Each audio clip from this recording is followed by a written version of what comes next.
السلام علیکم ورحمۃ اللہ وبرکاتہ۔ میرے دوستو، آج ہر انسان چاہتا ہے کہ میرا مشکل حل ہو جائے، میں پریشانی سے، مشکلات سے باہر نکل آؤں۔ انسان جب مصیبتوں میں پھنس جاتا ہے تو اسے کوئی راستہ دکھائی نہیں دیتا ہے۔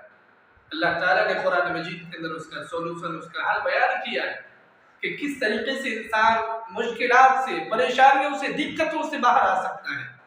اللہ تعالیٰ فرماتا ہے وَمَن يَتَّقِ اللَّهَ يَجْعَل لَّهُ مَخْرَجًا وَيَرْزُقْهُ مِنْ حَيْثُ لَا يَحْتَسِبُ، کہ بے شک جو انسان اللہ تعالیٰ سے ڈرتا ہے، تقویٰ کا راستہ اختیار کرتا ہے، تقویٰ اپناتا ہے، اللہ تعالیٰ اسے مشکلوں سے نکلنے کا راستہ پیدا کرتا ہے۔